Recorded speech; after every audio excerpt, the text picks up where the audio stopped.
명문을 찾아서 천년의 시간이 지나고 황노사, 문협회원, 가정인은 나를 전문의에게 보내며 종이에 어전트라고 썼다. 긴급하던 단어를 보는 순간 심장이 멎는 것 같았다. 얼마 전 초음파를 한 결과 두 군데가 아주 안 좋게 나왔다고 했다. 며칠 되지 않아 각기 다른 분야의 전문의가 나를 불렀다.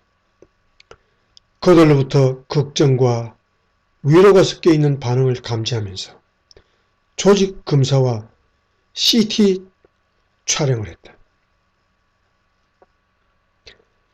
나쁜 결과가 나올 것을 예상하면서 기다린 시간은 막상 나쁜 결과를 받고 난 후보다 더 힘이 든다는 생각이 들었다. 결과가 나올 때까지 보내는 시간은 안개가 자욱한 허공을 허우적거리는 것 같았다. 부정적인 쪽으로 마음을 기울이는 것은 어쩌면 나쁜 결과를 들었을 때를 대비해서 충격을 완화시키려고 최면을 거는 것인지도 몰랐다. 신라같이 가느다란 희망 한 줄기에 천금 같은 마음이 매달려 있었다. 나는 여태까지 향해 있던 세상과 다른 쪽을 자꾸 바라보기 시작했다. 내가 속해 있는 모든 것에 대하여 종착역을 향한 시선으로 보고 있었다. 앞을 전혀 가늠할 수 없는 희미한 현실을 살아가는 모습은 방향을 잃고 휩쓸려 다니는 얼씬년스러운 가을날의 낙엽이나 다름없었다. 시나리오는 세 가지였다. 최선은 암이 아니고 수술도 안 하는 것이고 중간은 약으로 치료할 수 있는 것, 최악은 암이 퍼진 것. 내 마음은 자꾸 세 번째 생각에 기울어졌다. 길거리에 운동을 하며 걷는 사람들이 눈에 띄었다. 며칠 전까지의 나의 모습이었다. 그러나 현재의 나에게는 아무런 의미가 없었다. 그 무렵 문인들과 이틀 동안 나야가라에서 야외 모임을 가졌다. 단풍이 화려하게 물들어 있는 그것은 가을 역시 세계적인 명소로서 부족함이 없었다. 창밖으로 내리는 가을비에 낙엽이 떨어지는 소리가 어우러져 낭만적인 분위기에 물씬 젖은 저녁. 존엄사를 주제로 토의했다. 존엄사는 죽음의 시간을 인간이 결정할 수 없다는 의견과 충돌하며 여러 분야에서 토론의 문제로 급부상했다. 특히 인간의 수명이 길어지면서 주목을 받게 된 웰빙만큼이나 웰 다잉이 큰 관심사가 되었다. 대부분이 존엄사에 찬성한다는 쪽으로 의견이 모아졌다.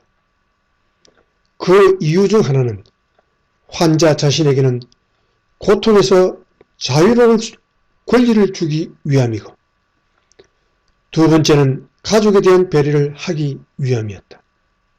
곧 삶의 마지막 순간을 본인이 선택하게 하여 죽음의 질을 높이고 품위를 지킬 수 있게 해준다는 것이었다.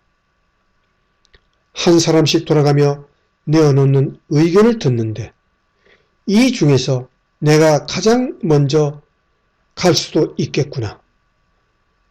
다음 모임에는 내가 없을 수도 있겠구나 하는 내 생각이 씨줄과 날줄처럼 교차하면서 머릿속이 꿈속같이 몽롱해졌다. 호주의 호스피스 간호사인 브로니 웨어는 임종을 앞두고 있는 암 환자들과 대화하면서 그들이 공통적으로 후회하는 것이 무엇인지를 죽을 때 가장 후회하는 5가지라는 책에 썼다.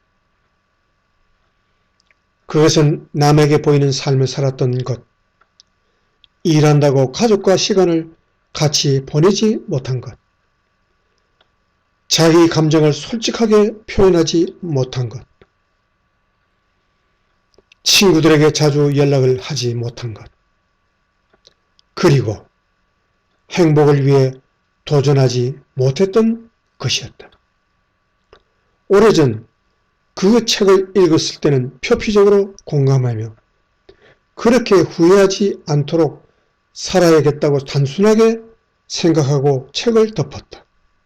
그런데 막상 현실로 다가왔다고 생각하니 이 모든 것을 만회하기에는 시간이 없다는 조급한 마음이 들었다. 검사 결과를 알기 위해 예약이 된 날 선고를 기다리는 피고처럼 대기실에 앉아서 기다렸다. 결과를 알고 나면 어떻게 대처해야 할지를 생각하면 나 자신을 다독였다. 의사가 내 이름을 불렀다. 조직검사 결과가 완전 정상입니다. 혹도 없어졌어요. 어떻게 그럴 수가 있나요? 저번에 선생님이 말씀하실 때는 의사는 이유는 잘 모르겠으나 결과는 정확하니 안심하라고 했다. 병원을 빠져나왔다. 바로 앞에 지하철역이 있었지만 지나쳐 걷고 또 걸었다. 죽음의 공포에서 멀어지면서 살아있음을 진하게 느끼며 그저 호흡을 깊이 하고 싶었다. 당연히 어디에나 있다고 여겼던 공기는 생명력을 품고 내 속에 스며들었다. 그저 별 의미 없이 흘러가는 것 같았던 시간은 총각마다 가치가 담겨 있었다. 스쳐 지나가는 사람들은 모두가 귀한 존재라는 빛을 바라고 있었다. 하늘을 올려다보았다. 요정 하나가 날아오더니 내 손에 뭔가를 꼭 쥐어주고 사라졌다. 내 손바닥에는 모든 것을 새로운 시각으로 보게 하는 보석이 반짝이고 있었다.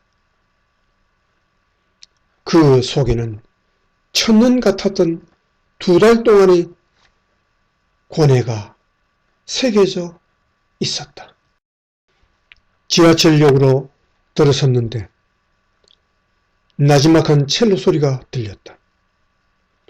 한쪽 구석에서 중년의 남자가 지선상의 아리아를 연주하고 있었다. 대학 시절 기숙사에 있을 때 취침 시간이면 스피커를 통해 나오던 곡이었다. 그 음악은 창밖에서 비쳐 들어온 달빛과 섞여서 우리를 편안하게 잠속으로 빠져들게 하곤 했다. 그때 느꼈던 평안과 다시 태어난 것 같은 환희가 내 속에 차올랐다. 가만히 앉아 바닥에 있는 종이 상자에 동전을 살짝 올려놓았다. 동전을 뜰부는 소리로 첼로의 선율을 방해하고 싶지 않았다. 출처 캐나다 한국일보. 그렇습니다. 평안과 다시 태어난 것 같은 환희가 내 속에도 차오릅니다. 참 좋은 글입니다.